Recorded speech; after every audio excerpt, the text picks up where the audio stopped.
मोक्षमार्ग प्रकाशक पंडित प्रवल टोडरमलजीની રચના ચોથો અધિકાર સંસારનું દુઃખ અને મોક્ષનું સુખ એ બેના સ્વરૂપની ચર્ચામાં સંસારના દુઃખની સ્વરૂપ થઈ ગઈ. એમાં દુઃખમાં મિથ્યા દર્શન જ્ઞાન ચારિત્રના સ્વરૂપની વાત ચાલે છે. મિથ્યા જ્ઞાનની ચર્ચા ચાલે છે. ચોથો અધિકાર મિથ્યા દર્શન જ્ઞાન ચારિત્રનું સ્વરૂપ, બરાબર. ત્રીજા અધિકારમાં સંસાર દુઃખ અને મોક્ષ સુખની વાત થઈ.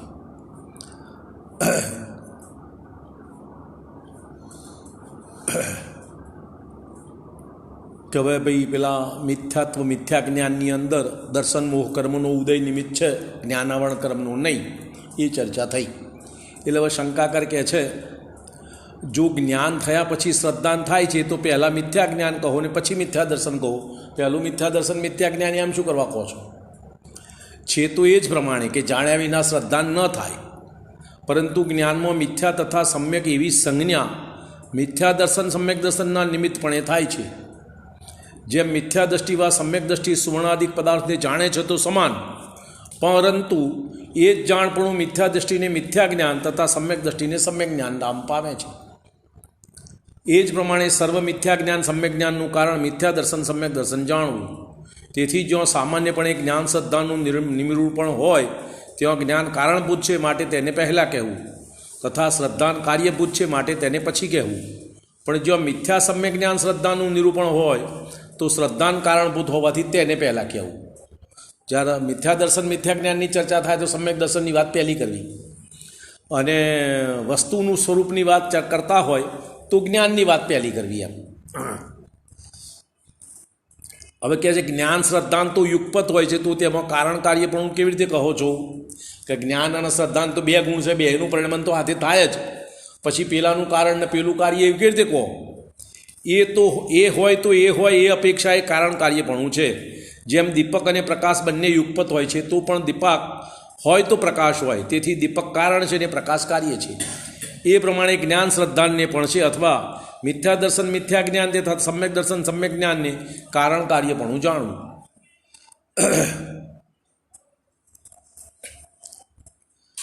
જો મિથ્યા દર્શનના સંયોગથી જ જ્ઞાન મિથ્યા જ્ઞાન કહો છો તો એક મિથ્યા દર્શનને જ સંસારનું કારણ કહેવું જોઈએ, પછી મિથ્યા જ્ઞાન શું કરવા જુદું કહો છો?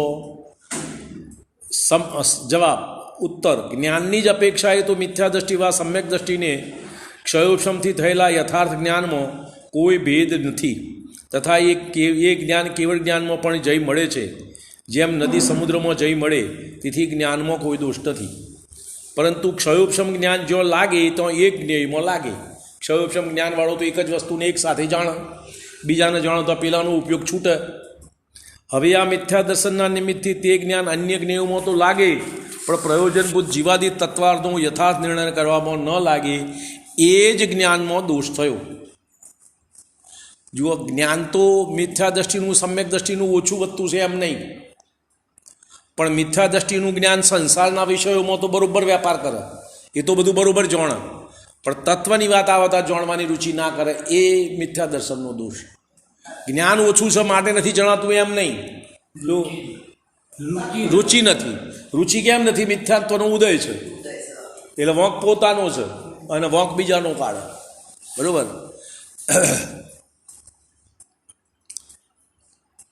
મિથ્યા દર્શનના નિમિત્તથી તે જ્ઞાન અન્ય જ્ઞેયોમાં તો લાગે, પણ પ્રયોજનભૂત જીવાદી તત્વનો યથાર્થ નિર્ણય કરવામાં ન લાગે, એ જ જ્ઞાનનો દોષ થયો, અને તેને જ મિથ્યા જ્ઞાન કહ્યું. તથા જીવાદી તત્વોનું યથાર્થ શ્રદ્ધા ન થાય તો આ શ્રદ્ધાનો દોષ થયો, તેથી તેને મિથ્યા દર્શન કહ્યું. એ પ્રમાણે લક્ષણભેદથી મિથ્યા દર્શન મિથ્યા જ્ઞાન જુદા કહ્યા. એ પ્રમાણે મિથ્યા જ્ઞાનનું સ્વરૂપ કહ્યું, તેને તત્વજ્ઞાનના અભાવથી અજ્ઞાન કહીએ છીએ, તથા પોતાનું પ્રયોજન સધાતું નથી માટે તેને કુજ્ઞાન કહીએ છીએ અથવા મિથ્યા જ્ઞાન કહીએ છીએ. હવે મિથ્યા ચારિત્રનું સ્વરૂપ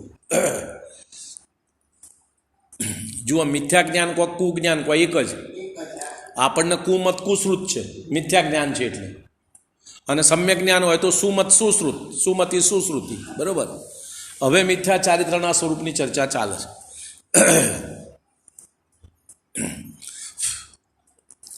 ચારિત્રમોહના ઉદયથી કશાય ભાવ થાય છે તેનું નામ મિથ્યા ચારિત્ર છે. અહીં પોતાની સ્વભાવરૂપ પ્રવૃત્તિ નથી.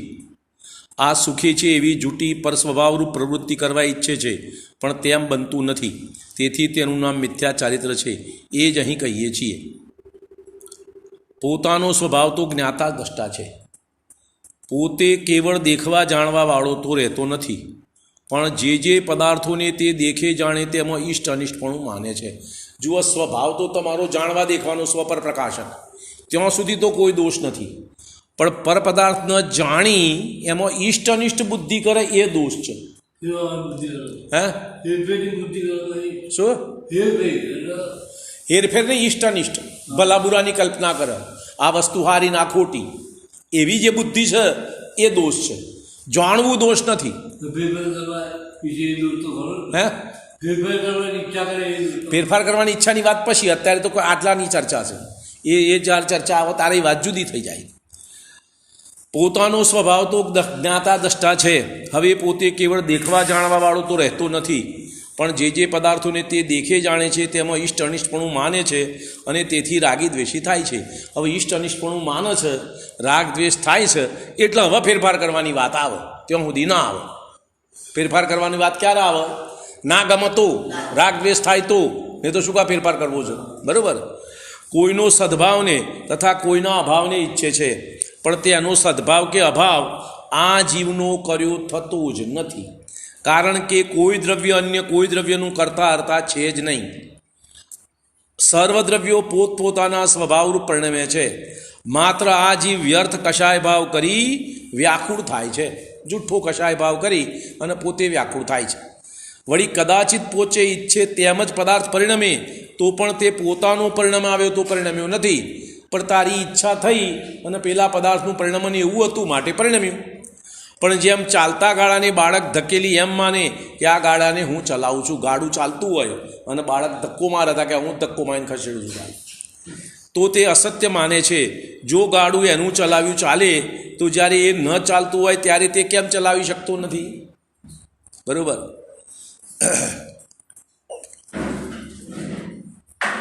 તેમ પદાર્થ પરિણમે છે, અને જ્યારે કોઈ જીવને અનુસારે પરિણમે ત્યારે એમ માને કે આને હું આમ પરિણામ આવ્યું છું. જ્યારે તમારી ઈચ્છાને અનુકૂળ પદાર્થ પરિણમ ત્યારે આ જીવ એમ માને કે આનો હું પરિણામ આવું છું. બરાબર.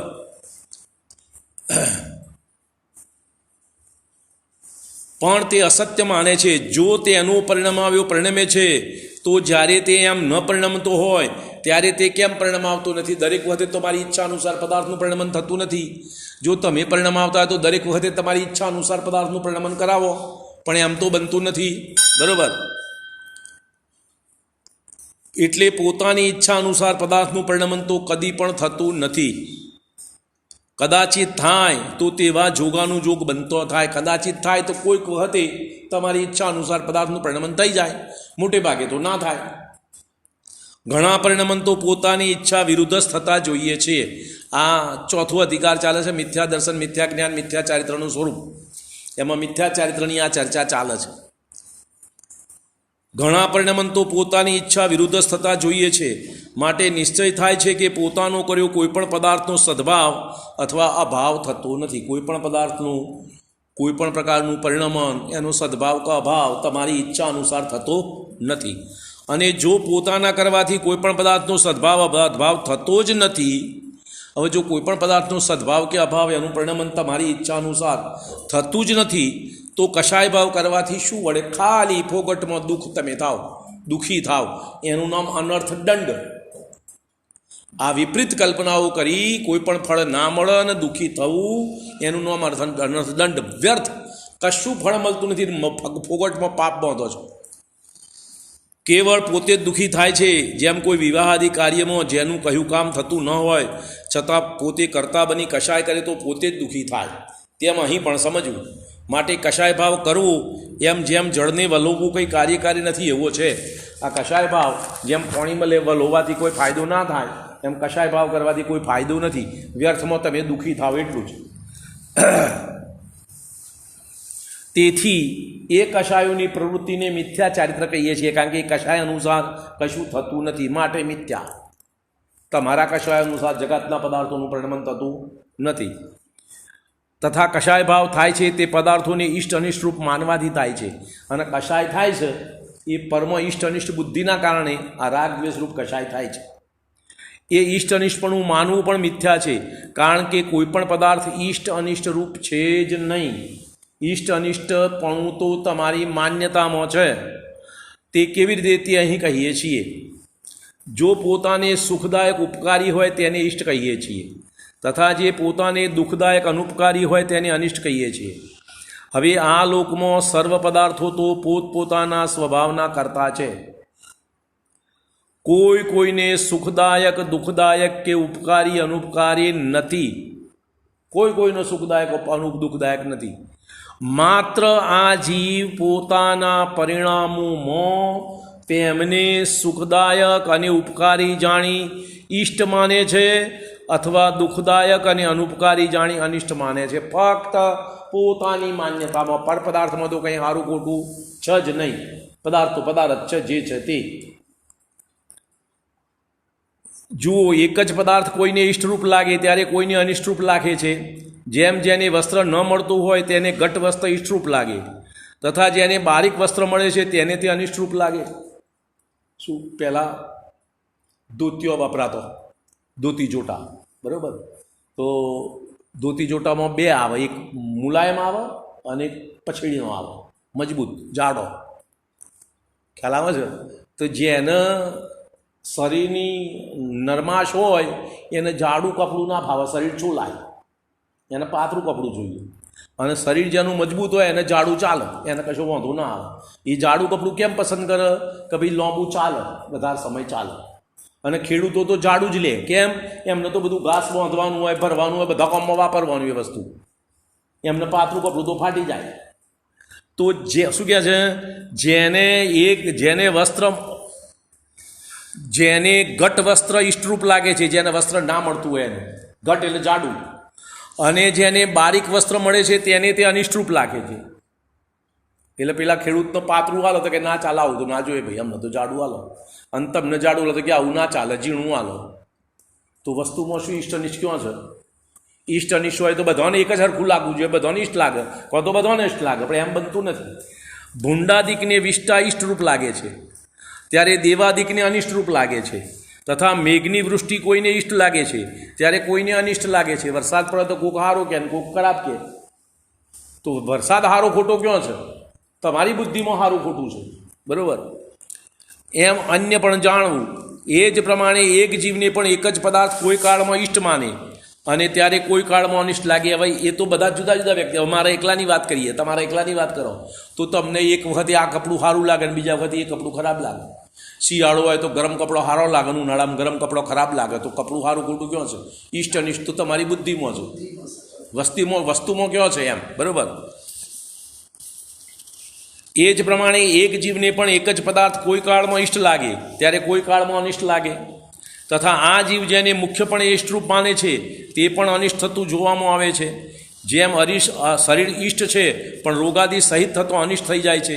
પુત્રાદિક ઇષ્ટ છે પણ કારણ મળતો અનિષ્ટ થતા જોઈએ છીએ. ઇત્યાદિ અન્ય પણ જાણવું. વળી મુખ્યપણે આ જીવ જેને અનિષ્ટ માને છે તે પણ ઇષ્ટ થતું જોઈએ છીએ.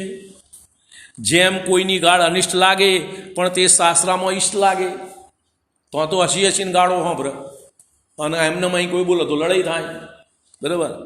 ઇત્યાદિ સમજવું. એ પ્રમાણે પદાર્થોમાં તો ઇષ્ટ અનિષ્ટપણું નથી, પણ માન્યતામાં, બુદ્ધિમાં છે. તથા જો પદાર્થોમાં ઇષ્ટ અનિષ્ટપણું હોય તો જે પદાર્થ ઇષ્ટ હોય તે સર્વને ઇષ્ટ જ થાય, તથા જે અનિષ્ટ હોય તે અનિષ્ટ જ થાય. પણ એમ તો બનતું નથી. માત્ર આ જીવ પોતે જ કલ્પના કરી તેને ઇષ્ટ અનિષ્ટ માને છે, પણ એ કલ્પના જૂઠી છે. માન્યતા તમારી જૂઠી છે, કારણ કે વસ્તુમાં તો એમ ઇષ્ટ અનિષ્ટપણું છે નહીં. અને તમારી માન્યતા એ કાયમી નથી, તમારી માન્યતા એ બદલાયા કરે છે. તમારી માન્યતા ક્યાં એક જ રહે છે, બરાબર? વળી એ પદાર્થો સુખદાયક ઉપકારી યા દુઃખદાયક અનુપકારી થાય છે તે કંઈ પોતાની મેળે થતા નથી. કોઈ પણ પદાર્થ તમારા માટે અનુકૂળ પ્રતિકૂળ છે નહીં. તમારા ઉદય અનુસાર, પાપ પુણ્યના ઉદય અનુસાર અનુકૂળ પ્રતિકૂળ થાય છે, પણ પુણ્ય પાપના ઉદય અનુસાર થાય છે. જેને પુણ્યનો ઉદય થાય છે તેને પદાર્થનો સંયોગ સુખદાયક ઉપકારી થાય છે, અને જેને પાપનો ઉદય થાય છે તેને પદાર્થનો સંયોગ દુઃખદાયક અનુપકારી થાય છે. એ પ્રત્યક્ષ જોઈએ છીએ. કોઈને સ્ત્રી પુત્રાદિક સુખદાયક છે ત્યારે કોઈને દુઃખદાયક છે. હવે પુણ્યનો ઉદય હોય અને સ્ત્રી કુટુંબ બધું સુખદાયક લાગે અને પાપના ઉદયવાળા દુઃખદાયક લાગે. વસ્તુમાં કંઈ છે નહીં. બરાબર. વ્યાપાર કરતો કોઈને નફો થાય ત્યારે કોઈને નુકસાન થાય. કોઈને સ્ત્રી પુત્ર પણ અહિતકારી થાય ત્યારે કોઈને શત્રુ પણ નોકર બની જાય. તેથી સમજાય છે કે પદાર્થ પોતાની મેળે ઇષ્ટ અનિષ્ટ હોતા નથી, પણ કર્મ ઉદય અનુસાર પ્રવર્તે છે. આ કર્મ ઉદય હોય એ પ્રમાણે એ પદાર્થો તમારી બુદ્ધિમાં ઇષ્ટ અનિષ્ટ જણાય તમને. છ નહીં પદાર્થ. બરાબર. જેમ કોઈનો નોકર પોતાના સ્વામીની ઈચ્છા અનુસાર કોઈ પુરુષને ઇષ્ટ અનિષ્ટ ઉપજાવે તે કંઈ નોકરનું કર્તવ્ય નથી. હવે નોકર કોકને ઉઘરાણી તમારા ઘેર મોકલ્યું, લાવો ના ચાલો આમ તારી સારું ખોટું બોલો, તો નોકરનું કામ છે? એ તો પેલા શેઠે દમ મારીને મોકલ્યું તો ગમે ત્યાં પૈસા લઈને આવજે ભાઈ. તો નોકર બોલો છો, નોકર ઉપર ગુસ્સો કરો તો મૂર્ખામીનું કામ છે ને. નોકર પેલા શેઠના કયું કરે છે એ તો એનું પોતાની તો કોઈ વાત નથી. જેમ કોઈનો નોકર પોતાના સ્વામીની ઈચ્છા અનુસાર કોઈ પુરુષને ઇષ્ટ અનિષ્ટ ઉપજાવે તો એ કંઈ નોકરનું કર્તવ્ય નથી, પણ તેના સ્વામીનું કર્તવ્ય છે. છતાં એ પુરુષ પેલા નોકરને જ ઇષ્ટ અનિષ્ટ માને તો એ જૂઠું છે. એમ કર્મોદયથી પ્રાપ્ત થયેલા પદાર્થો કર્માનુસાર જીવને ઇષ્ટ અનિષ્ટ ઉપજાવે છે.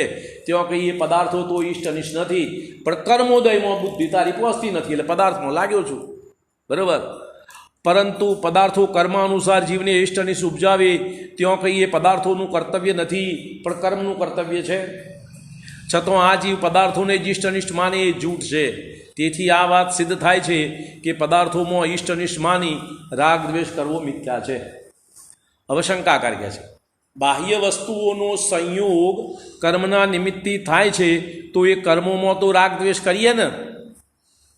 આ સંયોગ તો બધો રાગ દ્વેષ કર્મના ઉદયથી થાય છે. કર્મ તો જડ છે, તેમને કંઈ સુખ દુઃખ આપવાની ઈચ્છા નથી. વળી તો તે સ્વયમેવ તો કર્મરૂપ પરિણમતા નથી. એ પોતાની જાતે તો કર્મરૂપે બંધાયા નથી. તારા ભાવના નિમિત્તથી કર્મરૂપ થયા છે. મને કર્મ બંધ થયો કોના કારણે? મારા ભાવથી થયો ને. તારા ભાવના નિમિત્તથી કર્મરૂપ થાય છે. જેમ કોઈ પોતાના હાથમાં મોટું પથ્થર લઈ પોતાનું માથું ફોડે તો તેમાં પથ્થરનો શો દોષ? તેમજ આ જીવ પોતાના રાગાદી ભાવો વડે પૂતગલને કર્મરૂપ પ્રણવાઈ પોતાનું બુરું કરે તેવા કર્મનો શો દોષ? તું તારા ભાવોનું ધ્યાન રાખ. તું ભાવો ખોટા કરું તો કર્મ બંધ થાય, એમાં કર્મનો દોષ નથી. માટે કર્મોથી પણ રાગ દ્વેષ કરવો મિથ્યાત્વ છે. એ પ્રમાણે પરદ્રવ્યોને ઇષ્ટ અનિષ્ટ માની રાગ દ્વેષ કરવો મિથ્યા છે. જો પરદ્રવ્ય ઇષ્ટ અનિષ્ટ હોત અને ત્યાં આ જીવ રાગ દ્વેષ કરતો હોય તો મિથ્યા ના કહેવાય. પણ તે તો ઇષ્ટ અનિષ્ટ નથી અને આ જીવ તેને ઇષ્ટ અનિષ્ટ માની રાગ દ્વેષ કરે છે, તેથી એ પરિણામોને મિથ્યા કયા. મિથ્યારૂપ જે પરિણમન છે તેનું નામ મિથ્યા ચારિત્ર છે. આ મિથ્યા કશાયરૂપ પરિણમન છે એનું નામ મિથ્યા ચારિત્ર. હવે રાગ દ્વેષનું વિસ્તાર કરે છે. રાગ દ્વેષનું વિધાન કથન વિસ્તારથી તમને સમજાવે છે.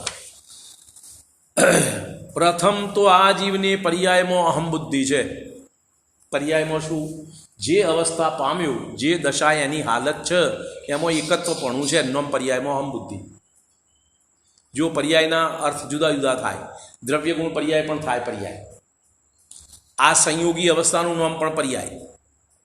સંયોગી અવસ્થા એટલે અત્યારે મારી પર્યાય મનુષ્ય પર્યાય છે, તમારી પર્યાય મનુષ્ય પર્યાય છે. ખ્યાલ આવે છે?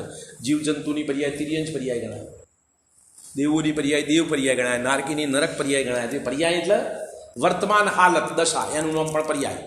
એક દ્રવ્યની એક સમયની પણ પર્યાય, એક ગુણની પર્યાય એ પણ પર્યાય. ખ્યાલ આવે છે વાતમાં? સંયોગી પર્યાય એનું નામ એ પર્યાય. તો અહીંયા આગળ પર્યાય એટલે સંયોગી. આ જે સંયોગી પર્યાયમાં આ જીવ અહમ બુદ્ધિ કરે છે, તેથી તે પોતાને ને શરીરને એક જાણીને પ્રવર્તે છે. જે પ્રવર્તન કરે છે, જે પ્રવૃત્તિ કરે છે, એ બધી પ્રવૃત્તિની પાછળ એનું આ શરીર અને જીવ બેમાં એકત્વ છે. આ બધું હું એક જ છું, ભેદ નથી એના સમજમાં. અને પ્રવૃત્તિ આ બધી ચાલે છે. આ શરીરમાં પોતાને રૂચે એવી ઇષ્ટ અવસ્થા થાય છે તેમાં રાગ કરે છે, પોતાને જે ગમે એવી. અને તથા પોતાને અણરુચિ એવી અનિષ્ટ અવસ્થા થાય છે તેમાં દ્વેષ કરે છે. જુઓ, કોઈને શરીર મજબૂત જોઈએ, કોઈને શરીર એકવડું જોઈએ, કોઈને શરીર હુષ્ટપુષ્ટ જોઈએ તો દરેકના શરીરના જુદી જુદી અવસ્થામાં રાગ દ્વેષ છે. ખ્યાલ આવ્યો? માન્યતા પ્રમાણે શરીરની ઈષ્ટ અવસ્થાના કારણભૂત બાહ્ય પદાર્થોમાં રાગ કરે છે. હવે તમારે વજન ઘટાડવું છે તો વજન ઘટાડવાના જે બાહ્ય સંયોગો હોય એમાં તમને રાગ થાય. વજન વધારવું છે એને વજન ઘટાડવાના પદાર્થોમાં દ્વેષ થાય. તો પદાર્થમાં હું ભૂલ, પદાર્થ તો પદાર્થ છે. ખ્યાલ આવ્યો વાતમાં?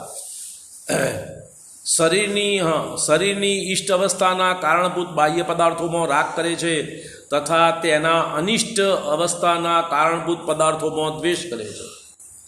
શરીરની અનિષ્ટ અવસ્થાના કારણભૂત બાહ્ય પદાર્થોથી દ્વેષ કરે છે તથા તેના ઘાતક એટલે શરીરની ઈષ્ટ અવસ્થાના પદાર્થોમાં રાગ કરે છે. તેમાં પણ જે બાહ્ય પદાર્થોમાં રાગ કરે છે તેના કારણભૂત અન્ય પદાર્થોમાં રાગ કરે છે. હવે જુઓ, મારે દાખલા તરીકે શરીર પુષ્ટ કરવું છે તો તમે મને સલાહ આપી ઘી ખાઓ, બરાબર? તો ઘી ક્યાંથી મળશે? તો કે ફલાણા બજારમાંથી ફલાણી દુકાને ચોખ્ખું મળશે. તો જેના તો મળે એના પ્રત્યે પ્રેમ જોઈએ છે ઘી, બરાબર? ઘીની સલાહ આલી તમને, એના પ્રત્યે પ્રેમ. પછી એને ભાઈ ઘી દાખલા તરીકે એની ભાઈ ઘી તમને જવા ના દે, કોઈ રોક તો એના પ્રત્યે દ્વેષ, એના બાધક કારણો પ્રત્યે દ્વેષ, એના સાધક કારણો પ્રત્યે રાગ. એમ રાગ દ્વેષની પરંપરા ચાલ્યા જ કરે માપ વગરની દરેકમાં. આ તો એક તમને દાખલો આપ્યો. ખ્યાલ આવ્યો? તેમાં પણ જે બાહ્ય પદાર્થોમાં રાગ કરે છે તેના કારણભૂત અન્ય પદાર્થોમાં રાગ કરે છે તથા તેના ઘાતક પદાર્થોમાં દ્વેષ કરે છે. વળી જે બાહ્ય પદાર્થોથી દ્વેષ કરે છે તેના કારણભૂત અન્ય પદાર્થોમાં દ્વેષ કરે છે. હવે બાહ્ય પદાર્થોના જે તારા બુદ્ધિ દાખલા કે ઘી લેવું છે તો ઘીની તમને સાચી જાણકારી આપે એના પ્રત્યે રાગ, જે ઘીની ના પાડે એના પ્રત્યે દ્વેષ, જે ના પાડે એના મિત્રો પ્રત્યે દ્વેષ, જે હા પાડે એના મિત્રો પ્રત્યે રાગ. ખ્યાલ આવે છે? આ પરંપરા સમજવાની વાત. વળી જે બાહ્ય પદાર્થોથી દ્વેષ કરે છે તેના કારણભૂત અન્ય પદાર્થોમાં દ્વેષ કરે છે તથા તેના ઘાતક પદાર્થોમાં રાગ કરે છે. તેમાં પણ જેનાથી રાગ છે તેના કારણ વા ઘાતક અન્ય પદાર્થોમાં રાગ વા દ્વેષ કરે છે તથા જેનાથી દ્વેષ છે તેના કારણ વા ઘાતક અન્ય પદાર્થોમાં દ્વેષ વા રાગ કરે છે. જેના પ્રત્યે દ્વેષ છે એના વિરોધી કારણમાં તમને રાગ થાય, અને જેના પ્રત્યે રાગ છે એના વિરોધી કારણમાં દ્વેષ થાય. જેના પ્રત્યે દ્વેષ છે એના અનુકૂળ કારણોમાં તમને દ્વેષ થાય, એના વિરોધી કારણોમાં રાગ થાય. એમ ખ્યાલ આવે છે ને? અને તમને જે અનુકૂળ પદાર્થો છે એના પ્રત્યે રાગ થાય, અનુકૂળ પદાર્થોના કારણોમાં રાગ થાય, અનુકૂળ પદાર્થના વિરોધી કારણોમાં દ્વેષ થાય. આ પરંપરા એની કોઈ માપ વગરની બસ આ ચાલ્યા જ કરે છે. આ જીવને આનું ભાન નથી, અને આ પરિણામન રાગ દ્વેષ ધારા પ્રવાહ રૂપી મારા તમારા બધાને કાયમ ચાલે છે. વળી કોઈ બાહ્ય પદાર્થ શરીરની અવસ્થાને કારણ નથી છતાં તેમાં પણ તે રાગ દ્વેષ કરે છે. જેમ ગાય આદિને પુત્રાદિકથી શરીરનું કંઈ ઇષ્ટ થતું નથી તો પણ તેમાં રાગ કરે છે, તથા શ્વાનાદિકને બિલાડી આદિ આવતો શરીરનું કંઈ અનિષ્ટ નથી થતું તો પણ તેમાં તે દ્વેષ કરે છે. જો બિલાડી કૂતરું આવે તો કશું કોમ ના આવે તો એક પથરો પર નાખે તો કાઢે, અને ગાય આવે તો કે સોરી જશે એના મેથી, તારું કશું લેવા દેવા નહીં, તારી ગાય નથી, ગાય કોક નહીં છે. પણ એની બુદ્ધિમાં જે ભ્રમણા છે એ પ્રમાણે રાગ દ્વેષ કર્યા કરે છે. કોઈ વર્ણ ગંધ શબ્દાદિના અવલોકન આદિથી શરીરનું કંઈ ઇષ્ટ થતું નથી તો પણ તેમાં રાગ કરે છે, તથા કોઈ વર્ણાદિકના અવલોકન આદિથી શરીરનું કંઈ અનિષ્ટ થતું નથી તો પણ તેમાં દ્વેષ કરે છે. એ પ્રમાણે ભિન્ન ભિન્ન બાહ્ય પદાર્થોમાં રાગ દ્વેષ કરે છે. કાળો કલર જોયો તો દ્વેષ, લાલ કલર જોયો તો રાગ. એમ એવું વર્ણાદિ બધું, શબ્દ, સંગીત, ગંધ, દુર્ગંધ બધામાં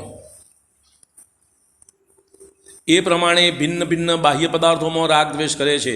વળી તેમાં પણ જેનાથી રાગ કરે છે તેના કારણ વા ઘાતક અન્ય પદાર્થોમાં રાગ વા દ્વેષ કરે છે, તથા જેનાથી દ્વેષ કરે છે તેના કારણ વા ઘાતક અન્ય પદાર્થોમાં દ્વેષ વા રાગ કરે છે. એ પ્રમાણે ત્યાં પણ રાગ દ્વેષની પરંપરા પ્રવર્તે છે, શરીર અને શરીરના બાહ્ય બધામાં. કેમ? આ હું છું એના કારણે. એમાં શું બુદ્ધિ છે? અહમ બુદ્ધિ, એકત્વ પણ માટે આ બધું ચાલે છે. અન્ય પદાર્થોમાં રાગ દ્વેષવાનું પ્રયોજન જાણ્યું, પરંતુ પ્રથમ મૂળભૂત શરીરની અવસ્થામાં વા શરીરની અવસ્થાને કારણરૂપ નથી એવા પદાર્થોમાં ઇષ્ટ અનિષ્ટપણું માનવાનું શું પ્રયોજન? તો કે તમે શરીર વિશે વાત કરીએ તો સમજમાં આવી, પણ શરીરના બાહ્ય પદાર્થોમાં આ જીવ રાગ દ્વેષ કરે છે એનું શું કારણ છે? એનો જવાબ ઉત્તમ. પ્રથમ મૂળભૂત શરીરની અવસ્થાદિક છે, તેમાં પણ જો પ્રયોજન વિચારી રાગ દ્વેષ કરે તો મિથ્યા ચારિત્ર નામ ના મળે, તો ના આપ. પરંતુ તેમાં પ્રયોજન વિના જ રાગ દ્વેષ કરે છે તથા તેના અર્થે અન્યની સાથે પણ રાગ દ્વેષ કરે છે, તેથી સર્વ રાગ દ્વેષ પરિણતિનું નામ મિથ્યા ચારિત્ર કહ્યું. જો તમારા મોક્ષ માર્ગમાં જીવન ચાલવું છે તો સમ્યક દર્શન પ્રત્યે રાગ હોય અને મિથ્યા દર્શન પ્રત્યે દ્વેષ થાય, એનું નામ મિથ્યા ચારિત્ર નહીં.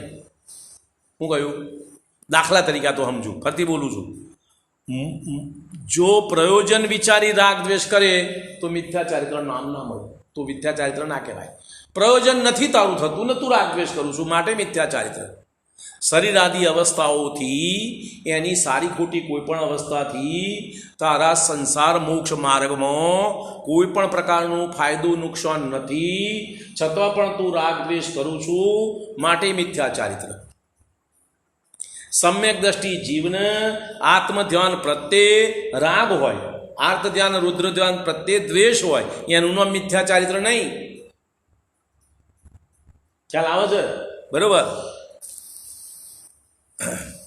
પ્રથમ મૂળભૂત શરીરની અવસ્થાધિક છે, તેમાં પણ જો પ્રયોજન વિચારી રાગ દ્વેષ કરે તો મિથ્યા ચારિત્ર નામ ન પામે, પરંતુ તેમાં પ્રયોજન વિના જ રાગ દ્વેષ કરે છે તથા તેના અર્થે અન્યની સાથે પણ રાગ દ્વેષ કરે છે, તેથી સર્વ રાગ દ્વેષ પરિણતિનું નામ મિથ્યા ચારિત્ર કહ્યું છે.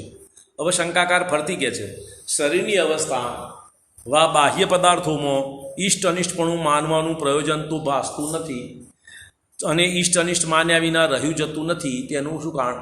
અમને તો કશું કારણ નથી જાણતું, તો આ ઇષ્ટ અનિષ્ટ રાગ દ્વેષ થયા જ કરે છે, એનું કારણ શું? એમ શંકાકાર પૂછે છે. એનો જવાબ, આ જીવને ચારિત્રના મોહના ઉદયથી રાગ દ્વેષ ભાવ થાય છે અને તે ભાવ કોઈ પદાર્થના આશ્રય વિના થતા નથી. કોઈને કોઈ પદાર્થના ઉપયોગ જોડાય તો જ રાગ દ્વેષ થાય, અન્યથા થાય નહીં. જેમ રાગ થાય તો કોઈ પદાર્થમાં થાય ને દ્વેષ થાય તો પણ કોઈ પદાર્થમાં જ થાય, કોઈ પણ પદાર્થના આશ્રય વગર રાગ દ્વેષ ના થાય. એ પ્રમાણે એ પદાર્થોને તથા રાગ દ્વેષને નિમિત્ત નૈમિત્તિક સંબંધ છે.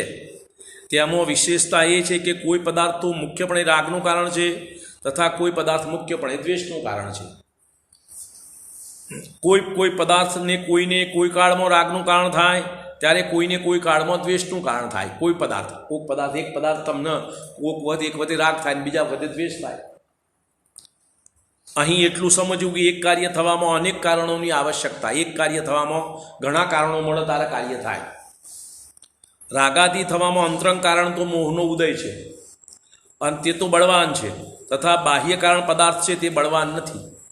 જે તમને રાગ દ્વેષ થાય છે એનું બળવાન કારણ તો તમારા મોહ કર્મનો ઉદય છે. બાહ્ય પદાર્થનો સંયોગ એ બળવાન કારણ નથી, કારણ તો છે. મહામુનિને મોહ બંધ થવાથી બાહ્ય પદાર્થોના નિમિત્ત હોવા છતાં પણ તેમને રાગ દ્વેષ થતો નથી, અને પાપી જીવોને તીવ્ર મોહ હોવાથી બાહ્ય કારણો ન હોવા છતાં પણ તેમને સંકલ્પથી, વિચારોથી, ચિંતનથી રાગ દ્વેષ થાય છે. માટે મોહનો ઉદય થતો જ રાગાદિક થાય છે. આ બળવાન કારણ તો આ મોહ કર્મનો ઉદય. ત્યાં જે બાહ્ય પદાર્થના આશ્રય વડે રાગભાવ થતો હોય તેમાં કંઈક પ્રયોજન વિના, કંઈક પ્રયોજન સહિત ઇષ્ટ બુદ્ધિ હોય છે, તથા જે પદાર્થના આશ્રય વડે દ્વેષભાવ થતો હોય તેમાં પ્રયોજન વિના અથવા પ્રયોજન સહિત અનિષ્ટ બુદ્ધિ થાય છે. દરેક વખતે પ્રયોજન હોય એવું નહીં, પ્રયોજન ના હોય તોય થાય, રાગે થાય ને દ્વેષે થાય. તેથી મોહના ઉદયથી પદાર્થોને ઇષ્ટ અનિષ્ટ માન્યા વિના રહ્યું જતું નથી. માટે પદાર્થોમાં ઇષ્ટ અનિષ્ટ બુદ્ધિ થવાનું બળવાન કારણ મોહ કર્મનો ઉદય છે, પદાર્થો નહીં. હવે વસ્તુ સ્વરૂપની ભાન આવે અને મોહ મોડો પડે તો આ રાગ દ્વેષ મંદા થાય, ઘટ ક્રમે ક્રમે અભાવ થાય. બાકી મોહ, તમે તો પહેલાં વસ્તુ સ્વરૂપનું જ્ઞાન થાય અને મોહ મંદ પડે તો ક્રમે ક્રમે રાગ દ્વેષ ઘટે અને પછી અભાવ થાય. વસ્તુ સ્વરૂપ એટલે 6 પ્રકારનો દ્રવ્ય છે. જીવ જીવ પૂદગલ ધર્મ અધર્મ આકાશ કાળ અને 7 તત્વ એનું સ્વરૂપ સાચી રીતે સમજ, બુદ્ધિમાં બેસે, અંતરંગમાં સ્વીકાર કરે તો ક્રમે ક્રમે મોહ મોડો પડે, અને મોહ મોડો પડે તો બાહ્ય પદાર્થોના લક્ષ્ય રાગ દ્વેષ બંધ થાય અને ક્રમે ક્રમે અભાવ થાય. ઉપાય આ છે, એ સિવાય બીજો ઉપાય નથી.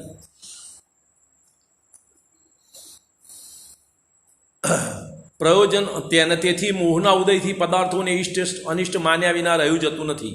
એ પ્રમાણે ઇષ્ટ અનિષ્ટ બુદ્ધિ થતો રાગ દ્વેષ રૂપ પરિણમન થાય છે, તેનું નામ મિથ્યા ચારિત્ર જાણવું. ઇષ્ટ અનિષ્ટ બુદ્ધિ થતો રાગ દ્વેષ રૂપ પરિણમન થાય છે, તેનું નામ મિથ્યા ચારિત્ર જાણવું. વળી એ રાગ દ્વેષના જ વિશેષ હોય, રાગ દ્વેષના ભેદ જો 25 કશાય કયા: અનંતાનુબંધી, અપ્રત્યાખ્યાન, પ્રત્યાખ્યાન, સ્વંજલન, ક્રોધ, માન, માયા, લોભ, સૂલ. અને 9 નો કશાય: હાસ્ય, રતિ, અરતિ, ભય, શોક, જુગુપ્સા અને 3 વેદ. આ 9 નો કશાય ને 16 પેલા 25માંથી 13 રાગરૂપ અને 12 દ્વેષરૂપ એમ છે, અથવા 13 દ્વેષરૂપ ને 12 રાગરૂપ. રાગ દ્વેષમાં આ 25 કશાય આવી જાય. બરોબર? એના રાગ દ્વેષના ભેદ તમે સમજો તો ક્રોધ, માન, માયા, લોભ, હાસ્ય, રતિ, અરતિ, શોક, ભય, જુગુપ્સા, સ્ત્રી વેદ, પુરુષ વેદ, નપુંસક વેદરૂપ કશાય ભાવ છે. એ બધા મિથ્યા ચારિત્રના જ ભેદ સમજવા. આ 25 ભેદ મિથ્યા ચારિત્રના છે, કશાયના છે, ચારિત્ર મોહના છે. એનું વર્ણન પહેલો જ કરી ગયા, એનું વર્ણન આગળ થઈ ગયું આગલા અધિકારમાં. એ મિથ્યા ચારિત્રમાં સ્વરૂપ આચરણ ચારિત્રનો અભાવ હોવાથી તેની અચારિત્ર પણ કહીએ છીએ. મિથ્યા ચારિત્રની સાથે સ્વરૂપ આચરણ ચારિત્ર નથી, માટે મિથ્યા ચારિત્રને અચારિત્ર પણ કહીએ છીએ, કુચારિત્ર પણ કહીએ છીએ, મિથ્યા ચારિત્ર પણ કહીએ છીએ. ખ્યાલ આવે છે? તથા એ પરિણામ મટતા નથી વા વિરક્ત નથી, તેથી તેને અસંયમ વા અવિરતિ પણ કહીએ છીએ. આ બધા કશાય ને એ મટતા નથી અથવા એ પરિણામથી તું વિરક્ત થયો નથી, માટે તે પરિણામને અસંયમ પણ કહીએ છીએ અને અવિરતિ પણ કહીએ છીએ. 25 કશાયને અવિરતિ એટલે વિતરાગ ભાવની આસક્તિ ના હોય એનું નામ અવિરતિ. રાગ ભાવની આસક્તિ હોય, વી એટલે નહીં, રતિ એટલે આસક્તિ ના હોય. શેમાં? પરપદાર્થોમાં, રાગ દ્વેષમાં આસક્તિ નથી, એનું નામ વિરતિ. વિરતિ નથી એનું નામ અવિરતિ. આસક્તિ છે એનું નામ અવિરતિ, આસક્તિ નથી એનું નામ વિરતિ. બરોબર? કારણ કે 5 ઇન્દ્રિયો તથા મનના વિષયોમાં તથા 5 સ્થાવર અને 1 ત્રસની હિસ્સામાં સ્વચ્છંદપણું હોય છે. તેના ત્યાગરૂપ ભાવ ન થાય એ જ અસંયમ વા 12 પ્રકારની અવિરતિ કહી. એના ભેદ કર્યા તો 12 પ્રકારની અવિરતિ. બધાનું એક નામ દીધું તો અસંયમ. ઇન્દ્રિયોના વિષયની પ્રવૃત્તિ અને ત્રસ્તાવર જીવની હિંસાની પ્રવૃત્તિ, આ 2 પ્રવૃત્તિનું નામ અસંયમ, અને ભેદથી કહો તો 12 પ્રકારની અવિરતિ. બરોબર? કશાય ભાવ થતો એવા જ કાર્ય થાય છે, તેથી મિથ્યા ચારિત્રનું નામ અસંયમ વા અવિરતિ જાણવું. વળી એનું જ નામ અવ્રત પણ જાણવું. અવ્રત એટલે અવિરતિને મિશ્ર કરીને એક શબ્દ બનાવ્યો તો અવ્રત. વાત એની જ છે. કારણ કે હિંસા, અનુરોધ, ચોરી, અબ્રહ્મચર્ય, પરિગ્રહ એ પાપ કાર્યોમાં પ્રવૃત્તિનું નામ અવ્રત છે. એ 5 પાપ કાર્યોમાં પ્રવૃત્તિ હોવી એનું નામ અવ્રત. અને તેનું મૂળ કારણ પ્રમત યોગ છે. એ પ્રમત યોગ કશાયમય છે, તેથી મિથ્યા ચારિત્રનું નામ અવ્રત પણ કહીએ છીએ. એ પ્રમાણે મિથ્યા ચારિત્રનું સ્વરૂપ કયું? મિથ્યા ચારિત્રનું નામ અસંયમ, અવિરતિ, અવ્રત, અચારિત્ર, કુચારિત્ર, જે નામ આપો એ બધું વાત એક જ. બરોબર? એ પ્રમાણે સંસારી જીવને મિથ્યા દર્શન, મિથ્યા જ્ઞાન, મિથ્યા ચારિત્રનું પરિણમન અનાદિકાળથી છે. આ તમને આજકાલનું મને તમને નથી.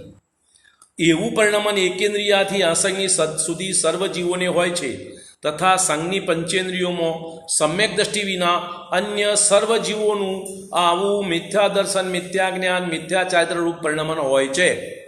સમ્યક દ્રષ્ટિ સિવાયના બધા સૈની.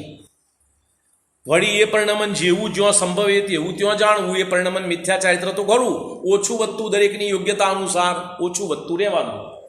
બરોબર? જેમ એકેન્દ્રિયાદિકની ઇન્દ્રિયાદિકની હિંતાધિકતા હોય છે, વા ધનપુત્રાદિકનો સંબંધ મનુષ્યાદિકને જ હોય છે, તેવા નિમિત્તથી મિથ્યા દર્શક આદિનું વર્ણન કર્યું. તેમાં જેવા વિશેષો જ્યાં સંભવે તેવા સમજવા. એકેન્દ્રિયાને કે પુત્રનો રાગ ના હોય, 2 ઇન્દ્રિય 3 ઇન્દ્રિયને પુત્રનો રાગ ના હોય, મનુષ્ય ન હોય, દેવોને ના હોય, નારકીને ના હોય. નારકીમાં તો નારકીના કારણે પુત્ર જન્મતા નથી, દેવોમાં દેવોના કારણે પુત્ર જન્મતા નથી. ખ્યાલ આવે છે? એમ જેવું જ્યાં સંબંધ સમજવું એવું સમજવું. એકેન્દ્રિય 2 ઇન્દ્રિયમાં ના હોય, પંચેન્દ્રિય 3 ઇંચમાં એના બાળકનો રાગ એનો હોય એમ. બરોબર. તેના નિમિત્તથી મિથ્યા દર્શન આદિકનું વર્ણન કર્યું છે. ત્યાં જેવા વિષયો સંભવે તેવા સમજવા. જેમ એકેન્દ્રિય આદિ જીવો ઇન્દ્રિય શરીરાદિના નામ પણ જાણતા નથી, પરંતુ એ નામના અર્થરૂપ ભાવમાં પૂર્વોક્ત પ્રકારે પરિણમન હોય છે.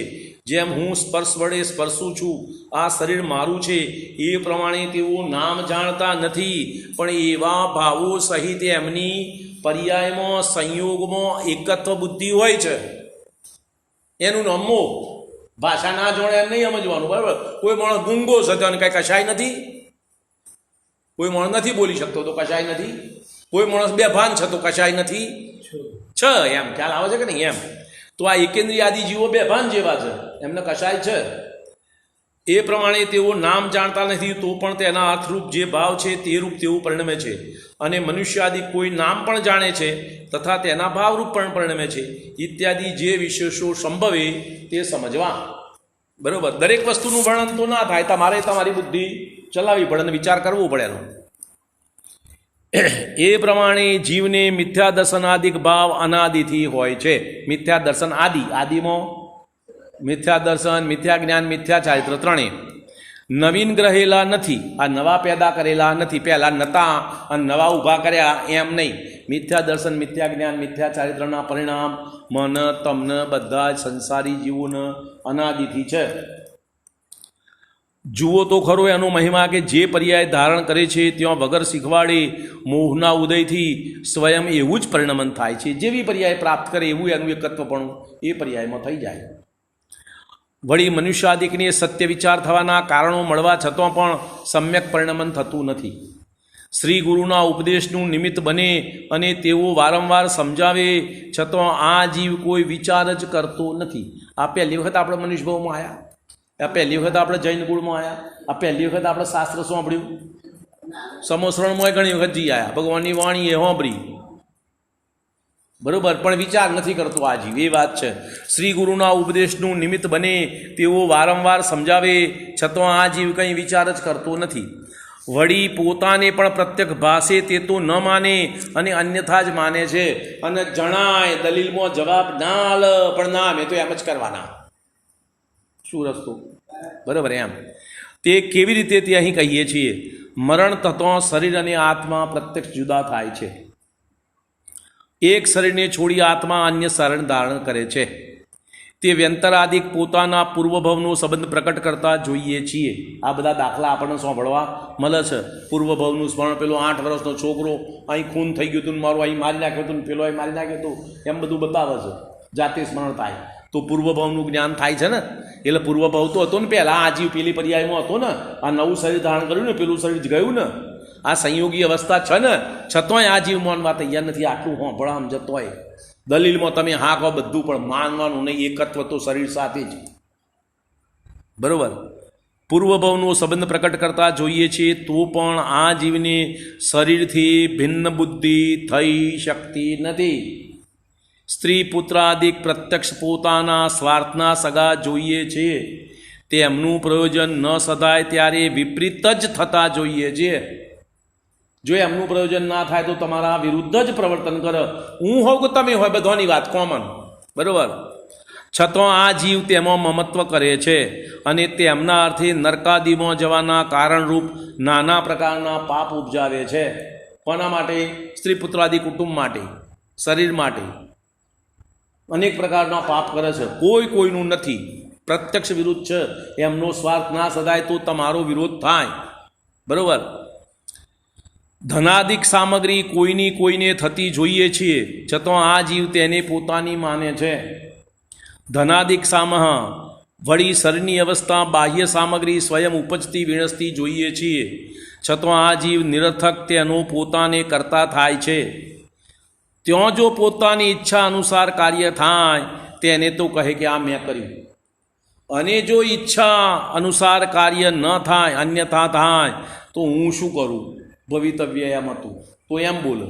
બે બાજુ બોલવાની છૂટ, પણ એની એકત્વ પણ છોડવું નથી, સત્ય સમજવું નથી. બરાબર. આમ જ થવા યોગ્ય હતું, વા આમ કેમ થયું એમ માને છે, પણ કોં તો સર્વના કરતા રહેવું હતું, અગર કોં તો સર્વના અકર્તા રહેવું હતું. બેનું મિક્સચર ડામાડોળ વાત કરવું શું કરવા. આ જીવને કોઈ વિચાર નથી, લોજિકલી શાંતિથી તાર્ક રીતે કોઈ વિચાર કરવા આ જીવ તૈયાર નથી. મરણ અવશ્ય થશે એમ તો જાણે, પણ મરણના નિશ્ચય વડે પોતે કંઈ કર્તવ્ય કરે નહીં, માત્ર વર્તમાન પર્યાય સંબંધિત જતન કર્યા કરે. બધા બોલો આપણે બેઠા છીએ, શાસ્ત્રમાં નથી આવતા, બીજા 12 નાતવાળા, અન્ય નાતવાળા, કોઈને પૂછો બોલો તારે મરવાનું છે, તા કે હો મરવાનું તો કરું જ ને. કોઈ એમ કહે છે હું મરશું એમ, પણ કોઈ મરણનો વિચાર કરીને વર્તમાન પરિણામનું કોમ સુધારતા નથી. કોઈ એવું હોય ને કે તે પેલા એને તમે એને પરથી બોલું. મરણ અવશ્ય થશે એમ તો જાણે, પણ મરણના નિશ્ચય વડે પોતે કંઈ કર્તવ્ય કરે નહીં, માત્ર વર્તમાન પર્યાય સંબંધિત જતન એટલે હાચવણી, વર્તમાન પર્યાયની હાચવણી કર્યા કરે છે. એ મરણના નિશ્ચયથી કોઈ વેળા તો કહે હું મરીશ અને શરીરને બાળી મૂકશે, ત્યારે કોઈ વેળા કહે કે મને બાળી મૂકશે, કોઈ વેળા કહે કે જસ રહે તો હું જીવતો છું, કોઈ વેળા કહે કે પુત્રાદિક રહેશે તો હું જીવું છું. એ પ્રમાણે માત્ર બહાવરાની માફક બકે છે, કોઈ સાવધાનતા નથી. પોતાને પરલોકમાં પ્રત્યક્ષ જવાનું જાણે છતાં એ સંબંધી કંઈ પણ ઇષ્ટ અનિષ્ટનો ઉપાય કરતો નથી. બધા સમજે છે કે આ ગતિ છૂટી જવાની, અન્ય ગતિમાં જવાના, પણ બીજી ગતિમાં જઈએ એના માટે આ ગતિમાં સારું ખોટું શું કરવું એનો વિચાર કોઈ કરતા નથી. બરાબર. અહીં પુત્ર પૌત્રાદિક મારી સંતતિમાં ઘણા કાળ સુધી ઇષ્ટ રહ્યા કરી, અનિષ્ટ ન થાય એવા અનેક ઉપાય કરી. કોઈના પરલોક ગયા પછી આ લોકની સામગ્રી વડે ઉપકાર થયો જોયો નથી. અહીંથી આ જીવ છૂટ્યો પછી અહીં જે સામગ્રી મૂકીને ગયો એ સામગ્રી વડે એનું કોઈ કાર્ય ના થાય. ખ્યાલ આવે છે? અહીં જે સામગ્રી રહી, હું મૂકીને ગયો, તમે મૂકીને ગયા, એ સામગ્રી વડે તમારું પરલોકમાં ગયા પછી તમારું કોઈ કામ ના થાય. પણ અહીં મરી ગયા પછી તાર ક્યાં થાય? હા, તો પછી આ લોકમાં શી રીતે થાય? હા, તે શું કરે તમારું પુત્ર પૌત્રાદી શું કરે? એમની રુચિ હોય તો તમારો ટોપ ઉપર, ના રુચિ હોય તો ના કરે. ઘણા મા બાપને ઘણા પેલા પોંજરાપોળમાં મૂક્યા, પ્લસ પોંજરા શું ગરડાગરમાં મૂક્યા આવે છે, આશ્રમમાં મૂક્યા આવે છે, તો ભલું થયું. ઘણા મા બાપની સેવા કરે છે ને ઘણા નથી કરતા. ઘણા 4 દાડા કરે ને 2 દાડા ના કરે. આજ તો મારો ટાઈમ નથી, રવિવાર છે, શાંતિથી પડી રહો, કાલે વાત.